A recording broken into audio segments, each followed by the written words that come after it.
Hello, good morning students. Already we are discussing about the dimensions of various physical quantities. Okay. So in our previous videos, what we have seen, the dimension of speed, dimension of velocity, the dimension of density, the dimension of momentum, the dimension of acceleration. So you should know all these dimensions. Suppose if you want the dimension of speed, so directly you must know the dimension, that is L1 t minus 1, that is the dimension of speed. Then if we want to dimensions of velocity, then directly we can write L1 t minus 1, and you should remember here that is speed and velocity, they are having the same dimensions.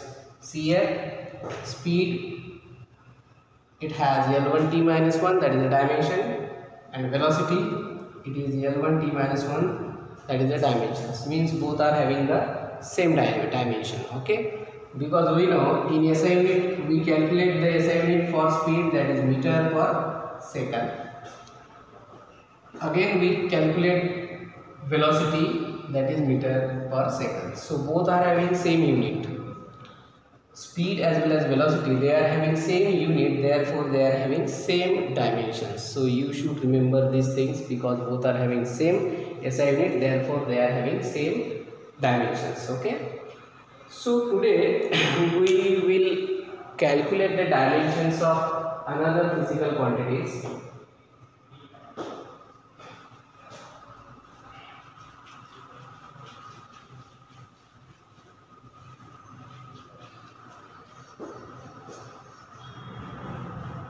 So to calculate force or work, you should know the formulas. Okay. Suppose we want to calculate the dimension of force. Suppose the question may be calculate dimension of force. Suppose the question is like this: calculate the dimension of force. So in this case, how we can calculate the dimension of force? So firstly, you know the particular formula to calculate force, and you know the basic formula which we have seen in our previous periods. Means force can be calculated by using particular formula, that is force is exactly equal to m into a. So these concepts or this formula also you have seen in your school level. Okay, because force, the exact SI unit for force, that is Newton, which we have seen, and to calculate force we must know the mass of that object multiplied by what is the acceleration produced by that object. Okay, suppose any object, if it is in motion, so it has mass as well as acceleration. So if you know this formula, that is F is equal to m into a, then you can easily find out its dimension. Now to calculate dimensions, put the dimensions for mass, and we know the dimension for mass, that is mass. The dimension for mass can be represented by m1. So we can put here m1 into acceleration. Here we calculate already acceleration, L1 t minus 2. So L1 t minus 2, that is the acceleration. Now we can directly write down m1 L1 t minus 2. So this one is the dimensions of force. So similarly you can solve dimensions of any physical quantities which are given to you. Now see, in some exams a particular quantities are there, like Planck constant, then permittivity, okay, that is permittivity of free space, like this. Now after force, if we want to calculate work, because in physics work has different meaning, because to do work we know the basic formula for work. So if displacement is there, definitely work is there. Okay, suppose I am pushing this board, these white boards, okay, in backward direction, so it is possible? Not. That's why we cannot consider it is a work in our physics. So work means what? After applying force, the object must be moved or the displacement of object must be there. For example, this one is the body, and if I give here a force, then this body move in forward direction. It means it covers some displacement. So at that time, if displacement is there, then definitely work is there. Okay, so we can write here the formula for work. So suppose second question is calculate dimensions of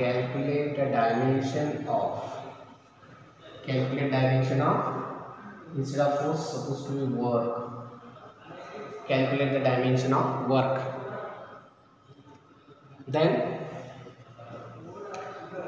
first of all write down the basic formula for work. So work is equal to force into displacement. So therefore we can write force into displacement. But we already calculate here the dimension of force. So you do not write like this. So you can directly use this dimensions here. So for force, dimension is m1 L1 T minus 2 multiplied by displacement. Displacement means what? Length. And length, for length L1, so we can put here L1. So M1 L1 into L1, L1 into L1, it becomes L2, that is L square. So we can put here L2 L square, and t to the power minus 2 is already there.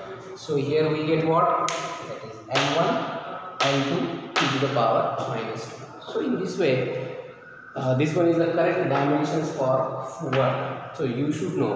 So these two dimensions, so these two physical quantities are very important. Okay, because with the help of the dimension of these two physical quantities, one is force and another is work, so many physical quantities and so many dimensions of physical quantities we can easily calculate. Suppose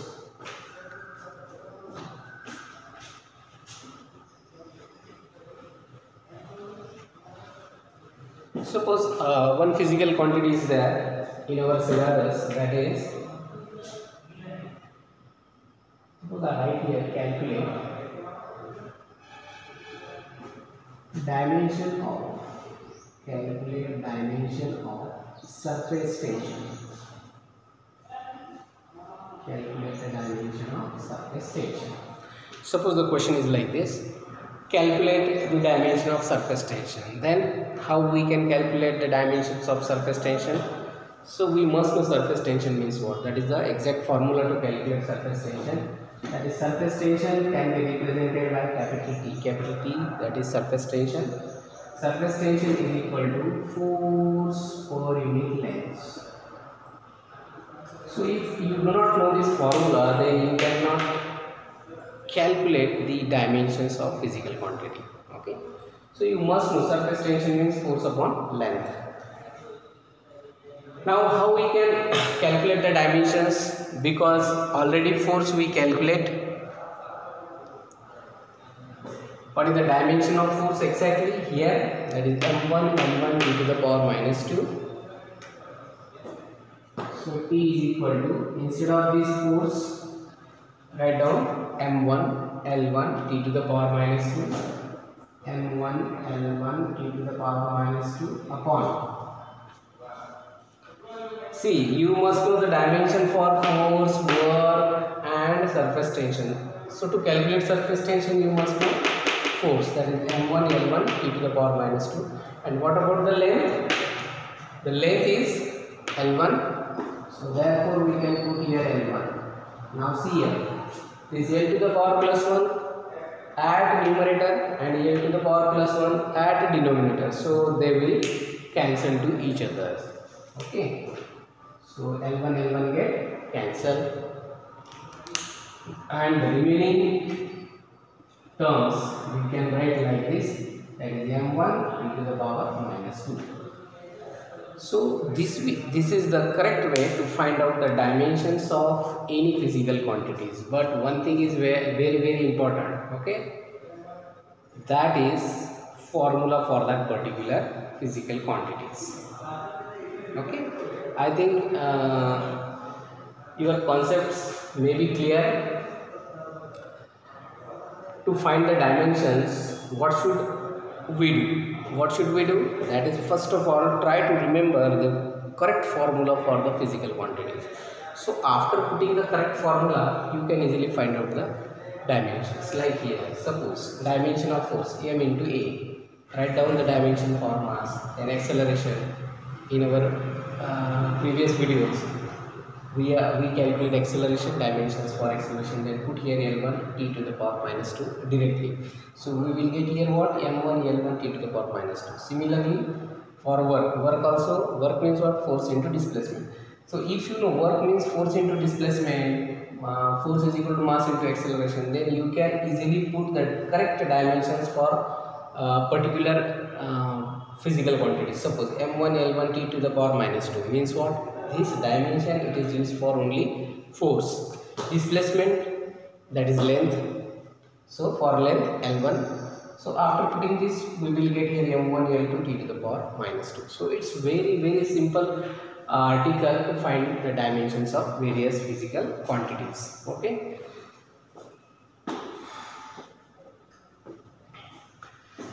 Okay, we will stop here, because these concepts are very simple and anyone can find out the dimensions of physical quantities. Okay, so one questions will be there to calculate the dimensions of different physical quantities, that is derived physical quantities. We have seen area, volume, okay, then density, okay, then speed, then velocity, accelerations, okay, then force, then work, and finally surface tension. So all the physical quantities, the dimensions of these physical quantities, we already calculate in our videos. Okay, so thank you.